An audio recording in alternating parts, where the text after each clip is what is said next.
It's Monday, July 22nd, 2024, and this is episode 314 of You Can Bet on That.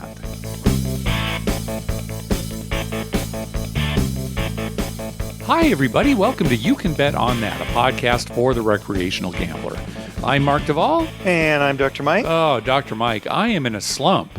I have not won. Well, I haven't won since 360 Vegas Vacation. That was a losing trip. But ever since that, just no winning sessions here. Now, the Hamul comps have dried up for me. And that's funny because you were playing at a fairly high level. I was. Now, a lot of it was odds. And, you know, it could be that Hamul doesn't rate odds, which most casinos don't. It's just that to get to the level where I was getting all that free play and all those comps, it was just when I went with you. And I was still playing the same way, right? Pass, come, and odds. So, you know, I don't know how their marketing works, but that dried up. Yeah, I think it's a situation where they see somebody you're playing a fair amount. They want to make sure to get you there. So they're going to give you a month of a lot of free play. And then, you know, if you keep coming, they cut it off. Now, what I've done is I've switched over to Sequan because at least for July, I've got comps coming from them. And those comps, the initial slew of comps was because of when you and I went there. Remember when you were out here in Hamul, it was too crowded, so we went to Sequan. Right. And I got a lot. Now, here's the difference. It looks like at Sequan, they may be rating me on my odds. Oh, okay. Because I'm getting way more in tier credits at Sequan than I was getting at Hamul. Now, their systems are different. Right. But still, at this rate, I'm going to make the next tier. I'm at their second tier at Sequan right now. Yes. And I'm going to get that next tier at Sequan within just a few more times of going. So, yeah, you know, I kind of noticed, and we didn't go to Hamul that much in the past, but I did notice out there, it's very hard to change your status to move up. And at Hamul, the end of your qualifying time is June 30th. I think they do it every 6 months. Every 6 months. And it's not a running 6 months. Everybody ends on June 30th. Right. So, and starts at zero again. Right. And that's what happened to me. And I'm certainly not going to hit the next tier at Hamul again. Right. So we're really basically going to Sequan now. And I've said in the past, if any listeners ask me, hey, where's the best place to vacation? I'm bringing my spouse, or maybe even I'm bringing my kids, but I want to stay at a hotel casino. Where should I go? I always say Sequan because I think it's the nicest hotel casino in the San Diego area. If people say to me, hey, I'm coming and I just want to gamble, I'll send them to Barona because they have the best rules. I can't really send them to Hamul because, well, there's no hotel there right now. And, you know, so they're catering more to locals now.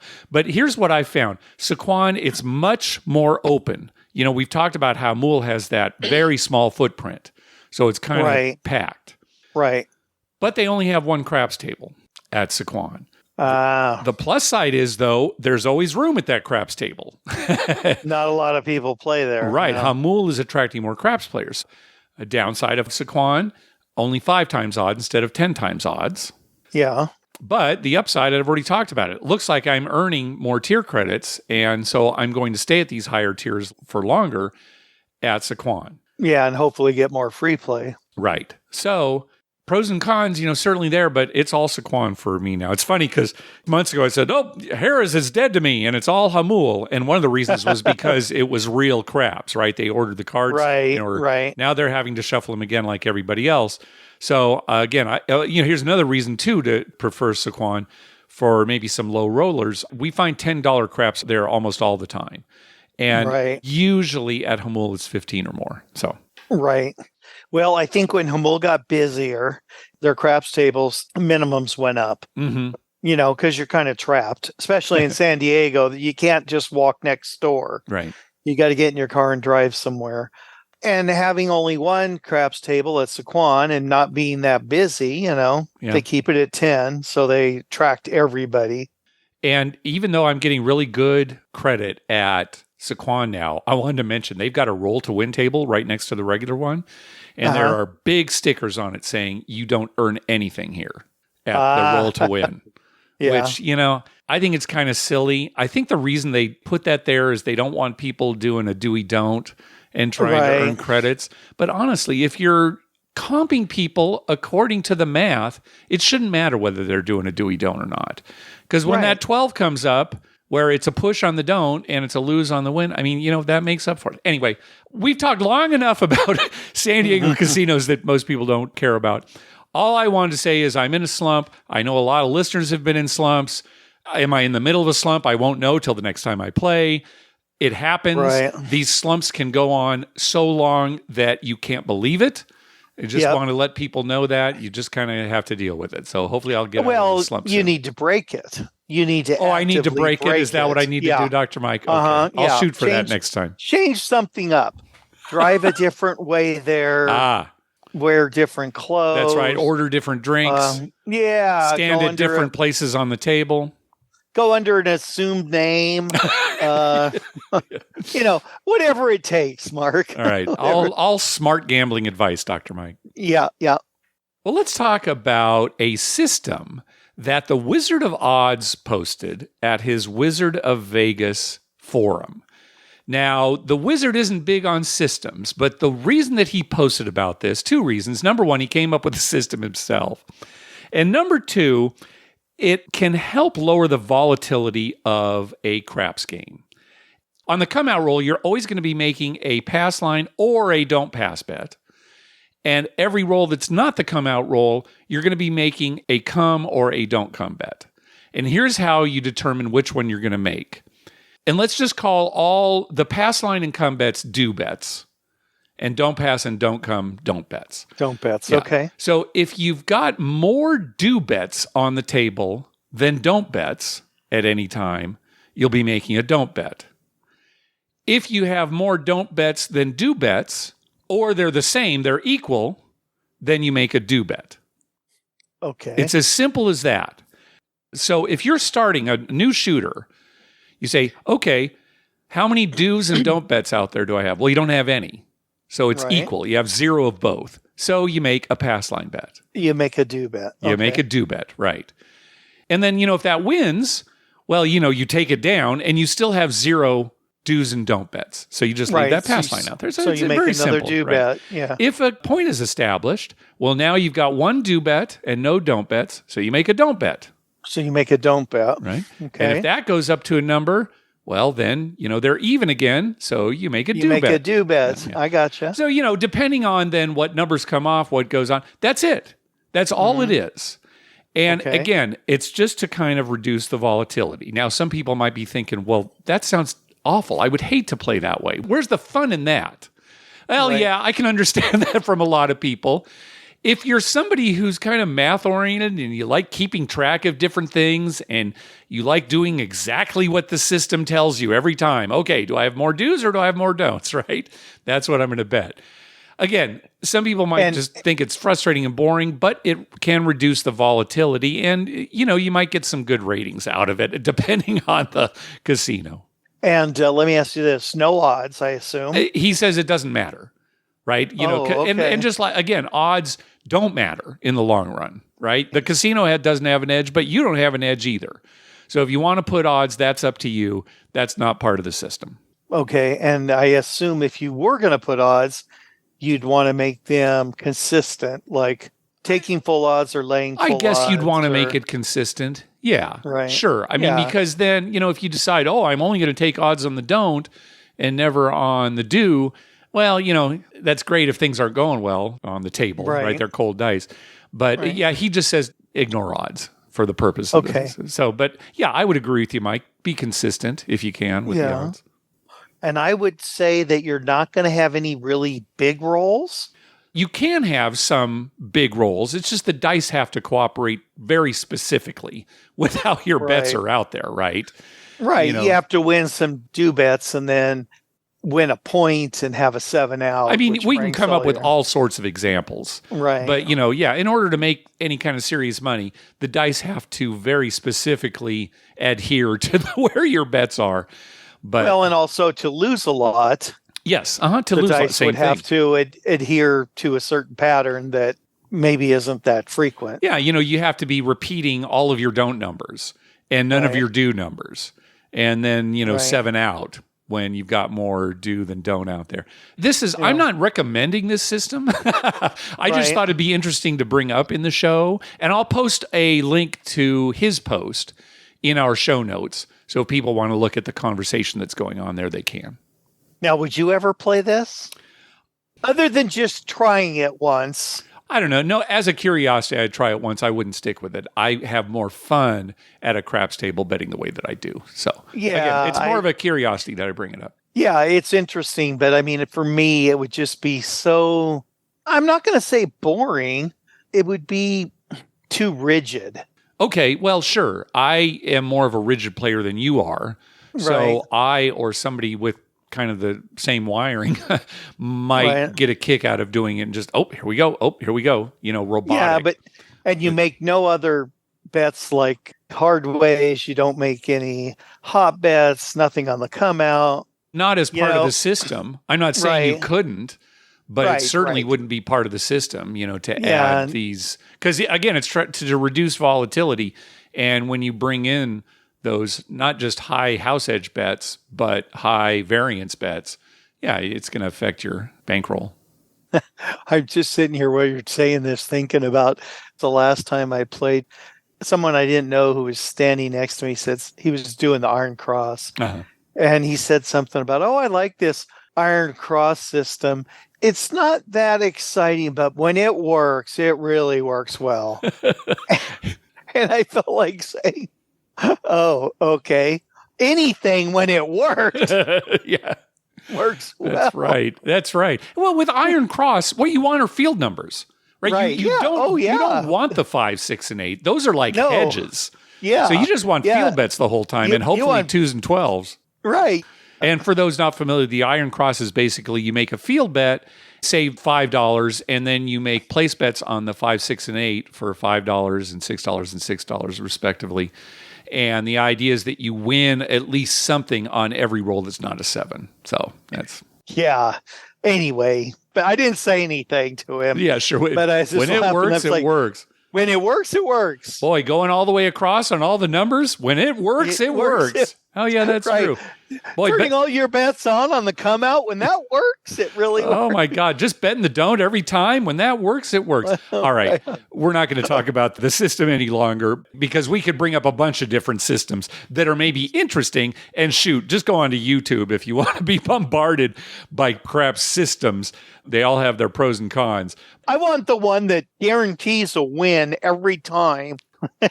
And really does work. Yeah, that one, I think we're all still waiting on that one. Hey, thanks to everyone who's been clicking through our Amazon link. Remember, whenever you're going to buy something through Amazon, please go to our page first. You can bet on that.com and click through our Amazon link up towards the top of the page. All right, we've got some voicemails. Let's get to them. First up is Nathan. Hey guys, Nathan from Sacramento. I was just listening to the previous episode and your story, Dr. Mike, about the couple playing that funny way of craps where they, played the do and the don't. It just brought back a lot of memories. Back in the early 90s, I was a $12 6 and 8 player with $5 on the line, $10 odds. Well, I had learned about John Patrick's system, and for all the listeners, the maybe a little bit older ones, you might know who John Patrick is. He had TV shows. He was a gambler, wrote several books. He had been in a couple movies. He's still alive down in Florida. He's about 93 years old, but he was big back in the 80s, early 90s. Anyhow, his system was actually pretty similar to what you were talking about. And I had met this guy with a lot of money who was basically a compulsive gambler, and I talked to him about this system, and he loved it so much he gave me $20,000 to play it back, I said, in the early 90s. Wow. And I'm just a barely 21-year-old kid then, and this was nuts. So long story short, I say it's very similar to what you described, but one person did it, so it drove the dealers nuts. By the time you tipped to get the dealers on your side, for making them work so hard and all the minimal profits, with the going behind, and 4s and 10s were nice because, you could make a little money either way. But I played it for about 6 months, never made anything on it, with the exception of a couple times where we had did it mostly in Reno, where aces were barred, so the 3 and the 12, you got a good payoff. But like I said, 6 months, we would have made more working at a fast food restaurant, even playing big money. So anyhow, I just wanted to say I thought it was funny, how they get a chance like that as a young kid and then don't do anything with it. All right. Take it easy. Bye-bye. Well, that's a great story, but it just story. Gets to what we were just talking about, right? There is no system that will win in the long run. I'm not familiar with John Patrick's system, but again, a do-we-don't. No matter what you do, you can't get past that house edge. Yeah. That's the whole idea of the casino, right? They have an edge on you, and basically it's going to boil down to timing and luck. That's something, though, that Nathan just was talking to some guy. And, all right, here's $20,000. See what you can do with it. That is something. Holy cow. That's pretty nice. Yeah, John Patrick, if you were a gambler like in the 80s and 90s, you probably heard of John Patrick. He had videos out and everything. Yeah. Pretty popular. He was not well respected amongst serious gamblers. He was more of a showman. One of the problems was he had this basic strategy for blackjack that was not consistent with the established mathematical basic strategy. For example, he would say, never split 8s against a 9, 10, or an ace, because all you're going to produce is 2 losing hands instead of 1. He was looking at it from a different angle. Yeah, he was basically looking at it from his experience. And while what he's saying might be true for maybe a single hand, what he's not taking into account is, first of all, the computer's worked out in the long run, the best move. And we've talked about this before. A pair of 8s is a losing hand in blackjack, no matter what you do, especially against a 9, 10, or an ace. But by splitting them, you're going to lose less on that hand in the long run. And again, he was just basing it on, his experience. And human experience is not a great indicator of what should be done, especially when you can break down the math precisely. So again, John Patrick, sort of a controversial figure, but certainly was well known in the 80s and 90s. Your memory plays tricks with you.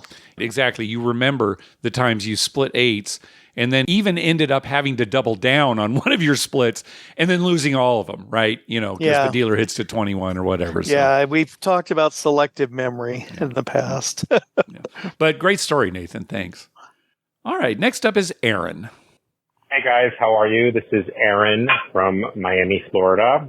I am about to embark on a road trip to Colorado. I spend my summers in Colorado, and I'm caravanning with my friend. We both need our cars, and we're making a little casino trip out of it. It's mostly going to be Louisiana, but just having listened to your last couple of episodes talking about Black Hawk, which I spend a lot of time in, and casino patrons and workers, since you mentioned that the lodge dealers have the best sense of humor, I have a funny incident I'd like to tell you about. My friend who I gamble with, I taught him how to play craps. He and I have a very different brain chemistry. He gets very, very, very excited, and you could just tell his heart is just going and going and going. And he was very excited, and he let the gum from his mouth fall onto the felt at the craps table. And no sooner than a second, one of the funny dealers said, "No action on the gum." And we both still laugh about that story, because his gum was on the felt. Anyway, so that's a funny story, I think, about the lodge. Also, talking about casino patrons, I was wondering if you could go over the etiquette about how to put your money and your Players Club card on the table, right? We want our money kind of flat and neatly presented to the dealers, right? One thing that irks me is sometimes we see these players get real excited and they just toss some crumpled bills down on the felt. Anyway, thanks for the entertainment. I'm looking forward to hearing more of your great episodes while I'm on the road to gamble. Have a good one. All right. Thanks, Eric. I like the inflection. No action on the gum. I hope that's exactly the way the dealer said it, because that's right. Right. Yeah, as far as buying in, so we've talked about when to buy in. Let's just go over that again. Dr. Mike, you and I always wait until it's the come out roll. Yeah. And, these days too, and this is thanks to the all small tall, a lot of people will wait until a 7 is rolled. So not just the come out roll, but a 7. Because again, a 7 on the come out roll wipes out the all small tall. Right. So there's some people who think, as far as etiquette goes, I'm going to wait till there's a 7, either a 7 out or a 7 on the come out roll, so that I don't, make a 7 come and wipe out the all small tall. Of course, that's ridiculous, but again, we're talking about etiquette. Now, as far as buying in on a craps table, what I like to do is I like to have all my bills ready to go. I don't like throwing in, here's some more, or, half of them are crumpled. So Well, you know what you're throwing in too. Like you're going to throw in $2,000. That's another thing too. Some people have no clue. They just pull out a wad, throw it down. How much is this? Yeah, buy in for whatever that is. Yeah. Again, it's allowed. It's probably not good etiquette. It is better to know what you're buying in for. Yes, have all the bills flat. You've counted them. You know it's correct. And then just put them usually in the come area, put them down with your players club on top. And again, try to do it only on come out rolls, just etiquette wise. Anything to add, Dr. Mike? Well, I think for us, we like a game that moves along at a fairly good pace. Mm-hmm. So it moves a lot faster if you do it on the come out, because you're not slowing the game down. And putting in 2,000 and you know how much you got, and it's lined up neatly. It's not a ball of whatever. Right. That kind of thing just really slows the game down, because they got to uncrinkle all the bills. Or, you'll see somebody throw in, there'll be 3 $100 bills, and you think, oh, he's buying in for 500. And then there's a 20 and 2 10s and, something like that. Well, I can't blame people for that. If that's the cash they have on them, as long as it's like they're all in order. I wouldn't mind if they bought in for, let's say, $230. But for me, it's just buy in for 200. Keep the 30 in your pocket, pull it out if you need it or whatever. But just buy in for the 200, because it's so much easier. They give you a stack of red and 4 greens. Here's something I don't think we've talked about much too. We always say, don't buy in the middle of somebody's roll. It's bad etiquette. People think it's bad luck. But another reason to wait until the come out roll is once a point has been made, the time between then and the next roll is going to be longer, because it is a come out roll again. Right. So people know a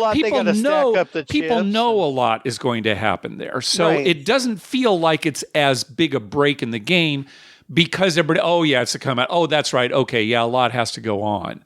Whereas if you buy it in the middle of a roll, it's like you said, Mike, not that pacing matters really as far as the dice are concerned, but people like the game to keep moving. Yeah, and that's the time in between, like after a 7 out, that's the time they're cleaning up. That's also the time people go to the bathroom or they take a drink or they chat with their buddy or whatever. So it doesn't feel like the game's slow, because you got other stuff to do. You got to wait anyway. Yeah. And for me, I know this may sound weird. Some people like, well, why does this bother you so much? But I hate when somebody buys in the middle of the roll and doesn't make a bet. Yeah, that. If they buy in and they immediately say, okay, I want so much on the 6 and 8 or something, okay, well, they want to bet. I can respect that. But when they just buy in and then just sit there and wait for the next shooter before they make a roll. I think most people would agree that that's the worst kind of buy-in, is in the middle of somebody's roll and they get their chips and they don't make any bets. Yeah, I agree. Yeah. I remember once some guy, and he obviously hadn't played, a lot of craps, and he bought in the middle roll and he didn't make a bet. Somebody mentioned something. Why'd you buy in if you're not going to make a bet? Oh, I'm going to make a bet. I'm just going to wait and see how the table's going. Yeah. So why not just stand there and wait and see how the table's going? Maybe he's just scared that, the table's going good, but I don't have time to buy in. Oh, wait, don't send him. Well, to be honest, for me anyway, a lot of that has to do with whether I'm winning or losing. What kind of mood you're in, I think, is what you're getting at, Dr. Mike. Yeah. When you're losing, it's like everything bothers you. When you're winning, nothing bothers you. All right, next call. Hey, Dr. Mike and Mark. Hope you're doing well. This is Bipsic Man from Atlanta. I talked to you in the past when I was in the past and you were in the future. And I told you I'd report back my next trip, and I was just in Providence, Rhode Island, and went to Bally's Hotel and Casino. First, the hotel. Nice rooms, comfortable, walk-in shower. The negatives, single-ply toilet paper. That's never good. That's awful. It's contiguous to the casino, and the cigarette smell was in the hotel lobby. But it didn't reach the elevators or the rooms. The casino was incredibly huge. I mean, just incredible. It's like Foxwoods on steroids. And it seemed it was never ending. 10%, maybe 15% was non-smoking. There was a craps table in the non-smoking, but in the 3 days that I was there, and again, I was there during the week, was never open. The craps dealers were friendly and very appreciative of the tipping, although I think I was the only one that was tipping when I was at the table.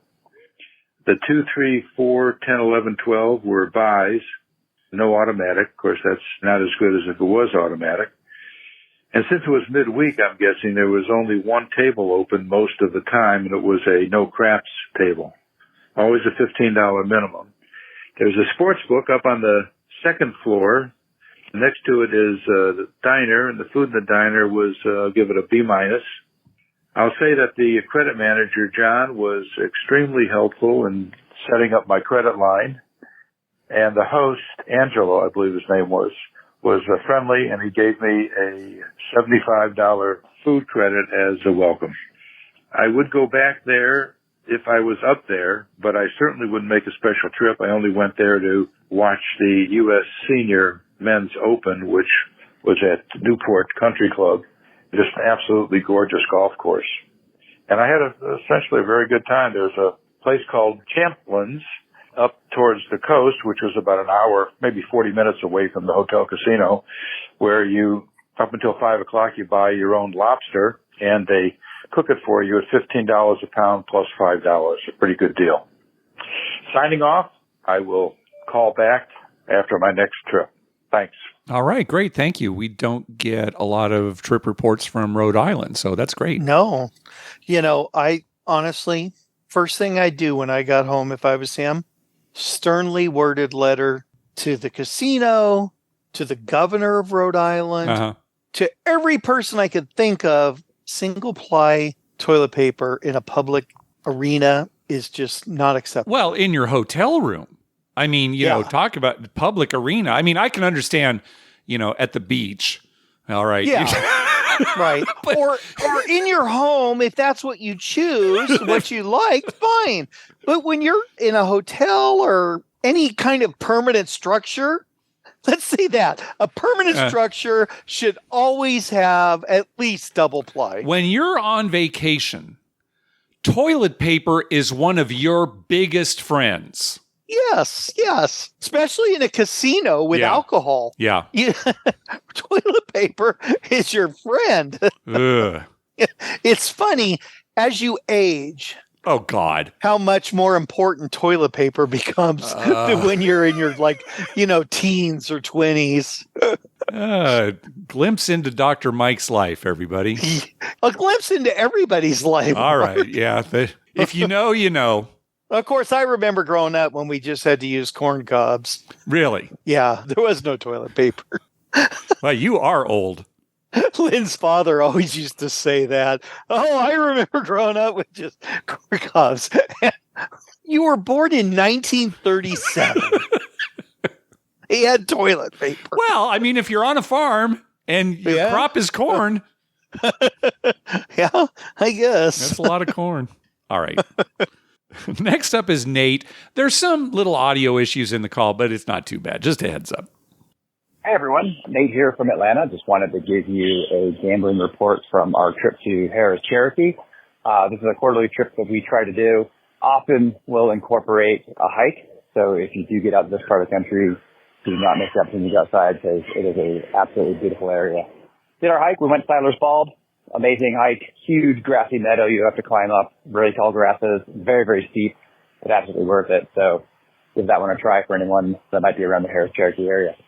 We got the casino. My plan was to kind of ease myself into gambling. I like to maybe start with burning off my slot free play or playing some video poker, or just something to get myself primed and ready.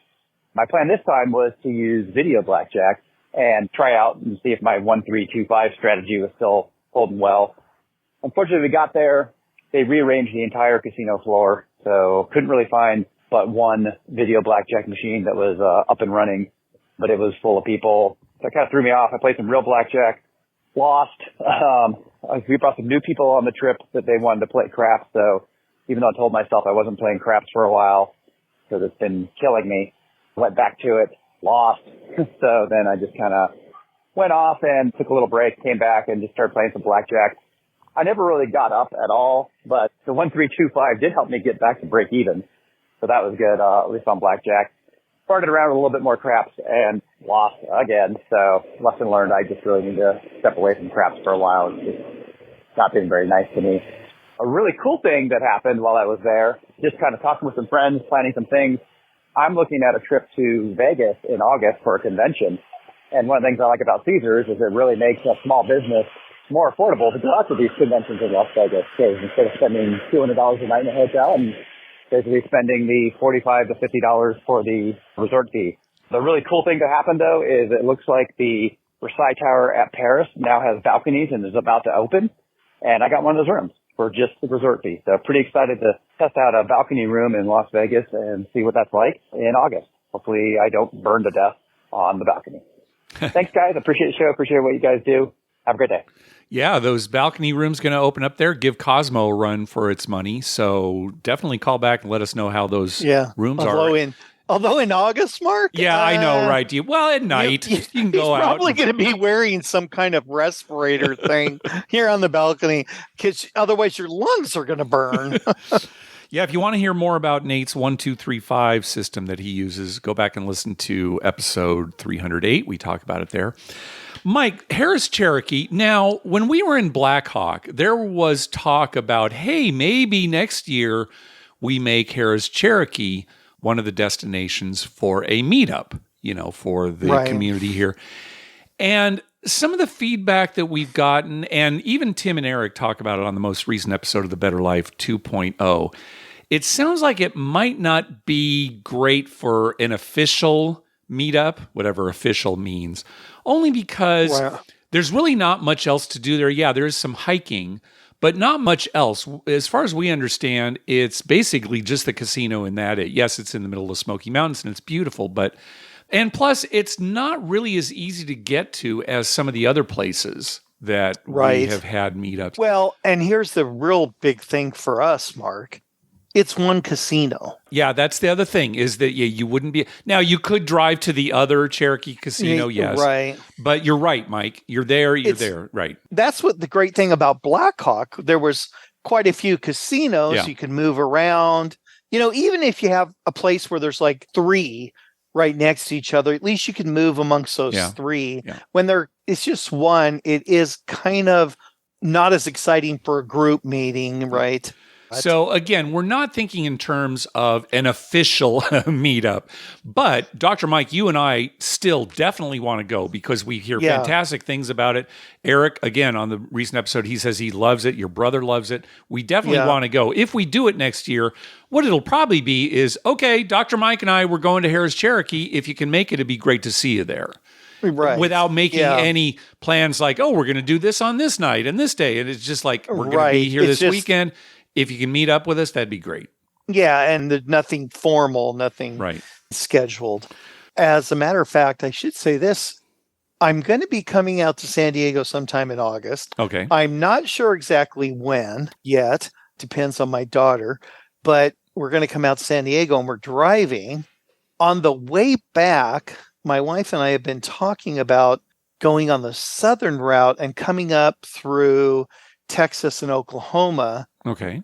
And visiting our friend Paul. Right.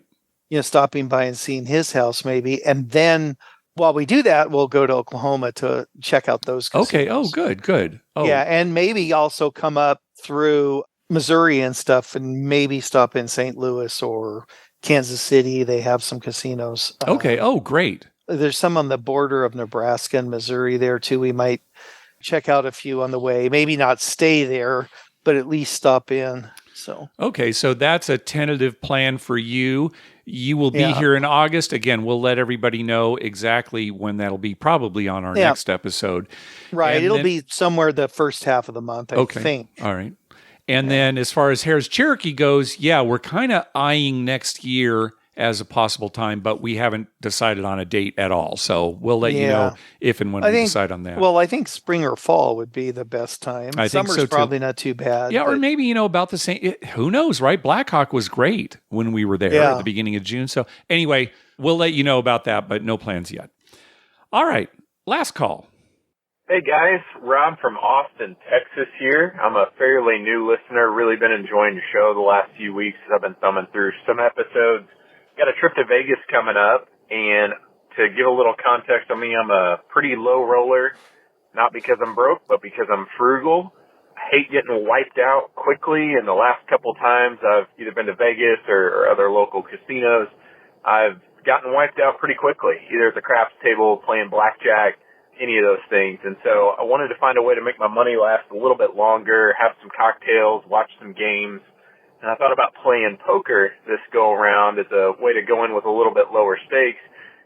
I'm not much of a poker player other than the occasional home game, so I didn't know if y'all would suggest maybe entering a tournament or doing a live cash game with low stakes, just something to make my money last longer, maybe walk away with a little bit of extra money, but just was curious what y'all thought. Thanks so much. Good luck moving forward. Okay, good question. So I would recommend, Rob, that you play in a cash game and make it a limit game, not no limit. Exactly. Because mistakes that you make in poker are amplified when you're playing no limit. Suddenly your stack is gone. If you make a mistake in limit, it's not quite as bad. So you say you're not much of a poker player. Yeah, definitely recommend low stakes limit Texas Hold'em. And again, that's kind of the same problem with a tournament. You're not going to find a limit tournament out there. Right. All you're going to find are no limit tournaments. And the same kind of thing. If you make a mistake, you could be out of the tournament, and then what do? Yeah, I would recommend low stake limit Texas Hold'em. Yep. That's exactly what I was going to say, Mark. Get a 2-4. Yeah, if you can find a 2-4, yeah. Yeah, Texas Hold'em, that'd be perfect. The problem with tournaments here, he's looking for a way to sit, have some drinks, and make it last a long time. Yeah. You're not going to get as much drink service during a tournament. That's probably true. Yeah, depending on the casino. Right? But yeah. Yeah. And the thing about tournaments, let's say the buy-in was $50. Yeah. Well, unless you get so far in the tournament, you get nothing for your 50. That's true. Yeah, that is another thing. You could be eliminated quickly, and it's just like, well, I just threw $50 away. I see what you're saying. Of course, you could still lose $50 playing in a cash game, but, sure, you could also win $50. Win up, down, up, down. You're right. You do have to go fairly deep in a tournament to even get your money back. That's another good reason, Dr. Mike. Yeah, and in a cash game, you can leave when you want. That's another thing too. Yes. You could say, hey, I've been playing 2 hours. I'm up $20. I think I'm going to take a break. Yeah, that's right. Where a tournament, you're stuck there. Plus, again, if you've never played poker in a casino before, I don't know that playing in a tournament is the best thing to immediately do. We stick by the low limit. Yep. All right, good. Good luck, Rob. Well, if you often frequent our TV listings page, and boy, I sure hope you do, you know that coming up this week on HBO, there's a mini-series called Charlie Hustle and the Matter of Pete Rose. It's a 4-episode miniseries documentary, basically about the career of Pete Rose, but it looks like it's going to have a pretty heavy emphasis on his gambling scandal. It premieres this Wednesday and Thursday on HBO, and then you'll be able to stream it on Max, their streaming service. 4 episodes total, 2 episodes airing back-to-back each night. So 2 episodes on Wednesday, July 24th, and 2 episodes on Thursday, July 25th.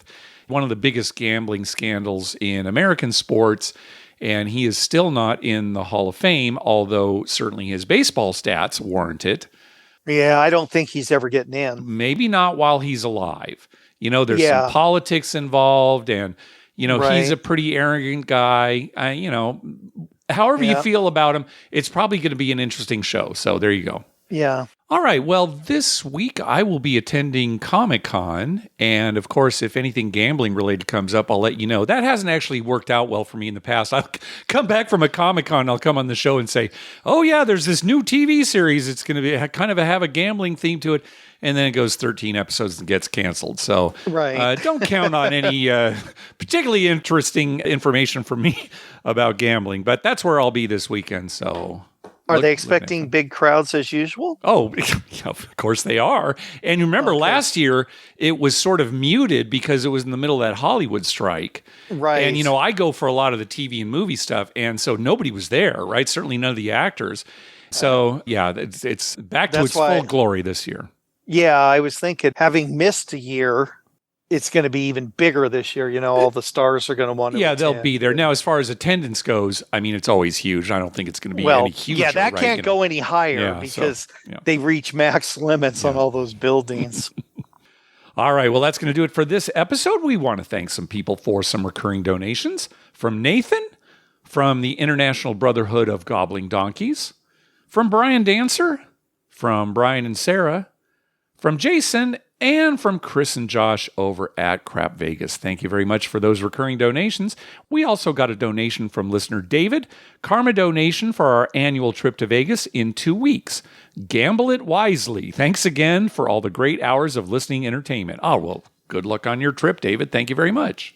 Hey, at the top of our webpage, you'll find a link to our store where you can buy You Can Bet on That merchandise. Also, you can find a list of all the gambling-related shows coming up on American television at youcanbetonthat.com/TV-listings. And we've got a list of gambling-related movies at youcanbetonthat.com/movies. We'd love to hear from you. Call our voicemail hotline at 951-292-4377. That's 9512-WAGERS. 9512-WAGERS. Or you can email us at youcanbetonThat@gmail.com. We're also on Twitter at YouCanBetOnThat and on Facebook at Facebook.com/YouCanBetOnThat. Got anything for us, Dr. Mike? Well, I got 3 things, Mark. All right. In order of importance, or let's say reverse order of importance. Gotcha. Number one, most of the baseball teams have played somewhere around 100 games, so there's only like 62 left. Yep. It gets exciting for me.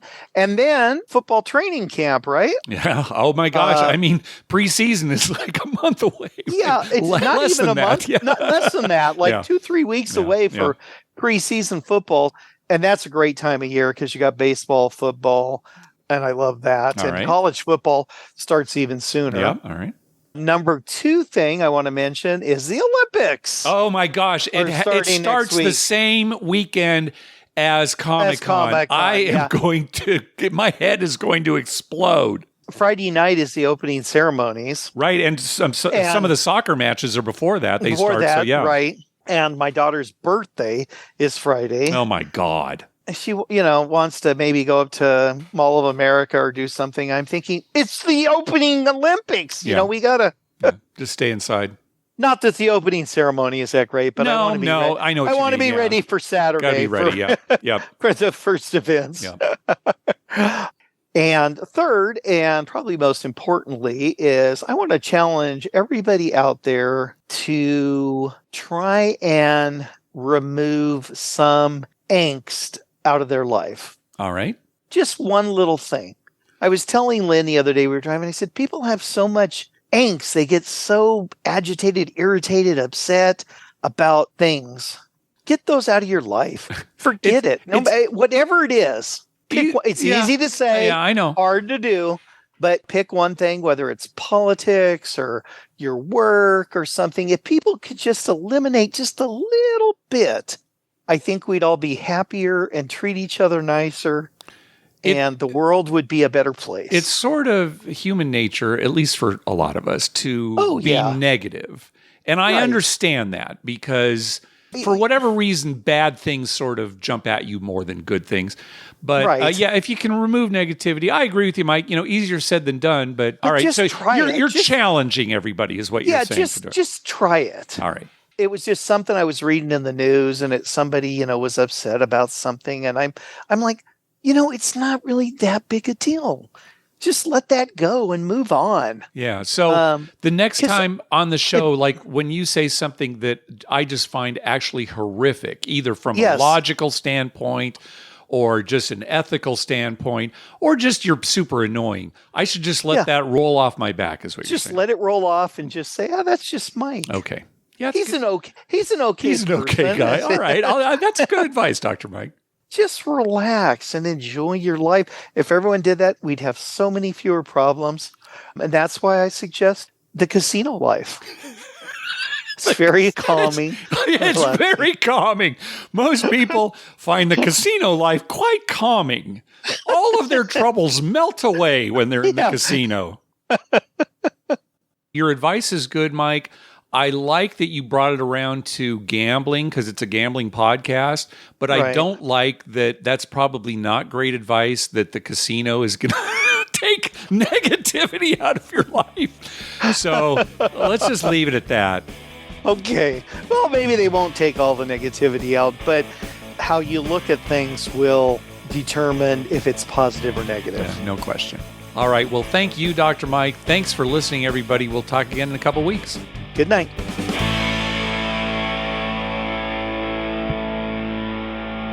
Anyway, I'm counting on you guys now to take it easy on Jerry. Be nice. Maybe let him win a few hands. Don't worry, honey. We will. Will we? Are you nuts? This is poker.